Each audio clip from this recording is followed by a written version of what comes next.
Indian festive season अक्सर सितंबर से दिसंबर के बीच होता है, जिसको कंज्यूमर्स और इन्वेस्टर्स दोनों के लिए इंपॉर्टेंट टाइम माना जाता है। इस समय लोग त्योहारों की तैयारी करते हैं, गिफ्ट्स खरीदते हैं और नई नई अपॉर्चुनिटीज की तलाश करते हैं। लेकिन क्या आप जानते हैं कि इन्वेस्टमेंट करके आप इस फेस्टिव सीजन में भी फायदा उठा सकते हैं? आइए आपको हम बताते हैं कि कैसे आप अपने पैसों को स्मार्टली इन्वेस्ट करके इस फेस्टिव सीजन को और भी खुशियों से भर सकते हैं। वेलकम टू इन्वेस्टिंग 101, जहां हर हफ्ते मैं आपकी होस्ट जीनत कपारिया आपके साथ इन्वेस्टिंग से जुड़े कॉन्सेप्ट्स के बारे में बात करती हूं। आगे बढ़ने से पहले प्लीज मेक श्योर आपने हमारे YouTube चैनल को सब्सक्राइब किया है and don't forget to hit the bell icon ताकि आप हमारा कोई भी वीडियो मिस ना करें।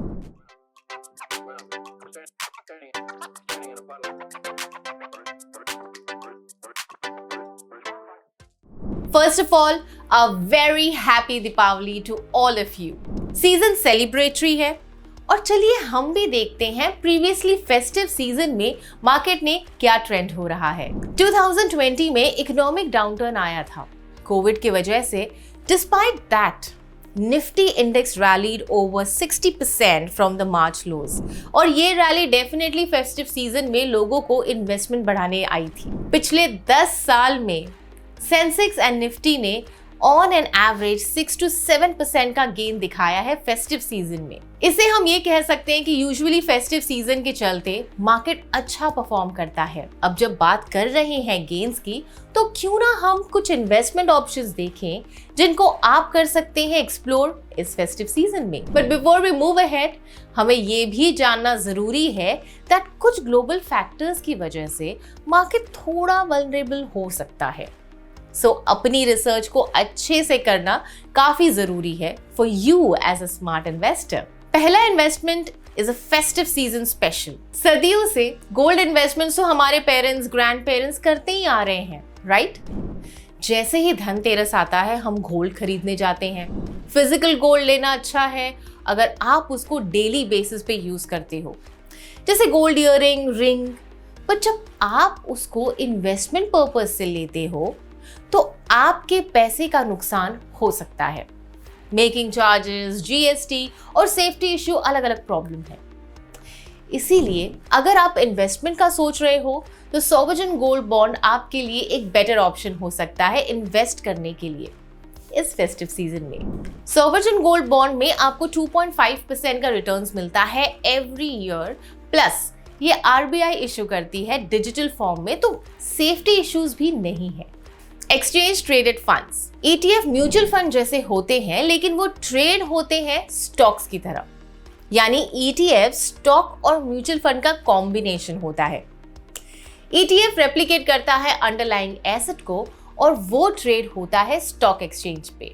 जब हमारे पास म्यूचुअल फंड्स है, स्टॉक्स है, तो ETF की क्या जरूरत है? इनकी खास बात ये है कि आप उन्हें स्टॉक एक्सचेंज पर खरीद और बेच सकते हैं, जिससे आपको ट्रेडिंग फ्लेक्सिबिलिटी मिलती है। ETFs जो होते हैं ना, ये नॉर्मली लो एक्सपेंस रेशियो के साथ आते हैं, जो आपको कॉस्ट इफेक्टिव तरीके से इन्वेस्ट करने में हेल्पफुल हो सकता है। ETFs का price real time market demand और सप्लाई के बेसिस पर होता है, जिससे आपको ट्रांसपेरेंट प्राइसिंग मिलती है।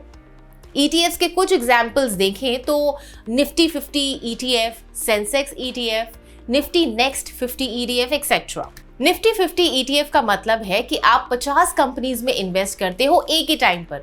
अगर आप 50 स्टॉक्स खरीदने जाओगे तो मे बी आपको 50-60 हजार रुपए तो लग ही जाएंगे। बट वही जगह आप जब ETFs के थ्रू इन्वेस्ट करोगे तो आपको मिनिमम इन्वेस्टमेंट लगेगा। जैसे SBI Nifty 50 ETF is trading at 200 rupees, HDFC Nifty 50 ETF is trading at 210। Bonds debt instruments होते हैं जो गवर्नमेंट और कॉर्पोरेट इश्यूज करती है। जब आप बॉन्ड खरीदते हैं तो इसका मतलब है कि आप पैसे दे रहे हो कंपनी को या गवर्नमेंट को। ये एक लोन की तरह एक्ट करता है। लेट्स से फॉर एग्जांपल, अगर आपको घर खरीदना होगा तो आप बैंक से लोन लेते हो। वैसे ही जब कंपनी को या गवर्नमेंट को पैसे की रिक्वायरमेंट होती है अपनी डे टू डे एक्टिविटीज के लिए, तो वो बॉन्ड्स इश्यू करती है। बॉन्ड्स को हम सेफर इन्वेस्टमेंट मानते हैं क्योंकि कंपनी या गवर्नमेंट ने लिए डेट होते हैं जिससे उनको ऑब्लिगेशन होती है टू रीपे इट, पर ये 100% रिस्क फ्री नहीं होते। अगर कंपनी या गवर्नमेंट ने डिफॉल्ट कर दिया तो यहाँ रिस्क बढ़ सकता है। इस पे हमें फिक्स्ड इंटरेस्ट मिलता है। कॉर्पोरेट बॉन्ड्स के एग्जाम्पल देखें तो Reliance industries limited 7.5% 2028 bonds, Infosys limited 7.25% 2029 bonds. ये डिनोट करता है किस कंपनी ने बॉन्ड इशू किया है, हमें कितना इंटरेस्ट मिलेगा, जैसे 7.5% in case of Reliance industries, और बॉन्ड कब मैच्योर होगा, that is 2028। Government bonds issue करती है बड़े बड़े प्रोजेक्ट्स के लिए, जैसे national highway project, that is 7.02% national highway authority of India. आप ये बॉन्ड्स को प्राइमरी मार्केट या फिर सेकेंडरी मार्केट दोनों से खरीद सकते हो। जब हम फेस्टिव सीजन में इन्वेस्टमेंट की बात करते हैं तो खुद में इन्वेस्ट करना ना भूलें। अब खुद में या खुद के लिए आप कैसे इन्वेस्ट कर सकते हो? अपनी हॉबीज और पैशन को फॉलो करना एक अच्छा तरीका है अपने आप को डिस्ट्रेस करने का। वो चीजें करो जो आपको पसंद है, चाहे वो सिर्फ कुछ मिनट के लिए ही क्यों ना हो। आप अपने फैमिली और फ्रेंड्स के साथ क्वालिटी टाइम स्पेंड करो, इससे आप अपने आप को खुश महसूस करोगे। नई चीजें सीखो, खुद को अपस्किल करो, इससे आपका दिमाग एक्टिव रहेगा। इसके लिए आपको वर्कशॉप्स अटेंड करनी चाहिए, क्लासेस लेनी चाहिए या सेल्फ लर्निंग कर सकते हो। वेल्थ के साथ एक सबसे बड़ा इन्वेस्टमेंट है आपकी हेल्थ। आपकी हेल्थ का ध्यान रखना ये बहुत जरूरी है और हेल्थ इंश्योरेंस लेना ना भूलें। हेल्थ इंश्योरेंस आपकी प्रायोरिटी लिस्ट पे होनी ही चाहिए। Gold, stocks, bonds, mutual funds में इन्वेस्ट करने से पहले आप अपनी हेल्थ इंश्योरेंस पॉलिसी जरूर खरीदें, जो आपको प्रोटेक्ट करेगी ड्यूरिंग इमरजेंसी। और अगर आपको ये वीडियो पसंद आया है तो लाइक करना ना भूलिए और हमारे चैनल को सब्सक्राइब करना ना भूलें। और हाँ, अपने फ्रेंड्स के साथ भी इस वीडियो को शेयर कीजिए ताकि वो भी ये नॉलेज ले सके। हम मिलते हैं अगले वीडियो में, तब तक के लिए happy investing. Investments in the security markets are subject to market risk. Read all the documents carefully before investing.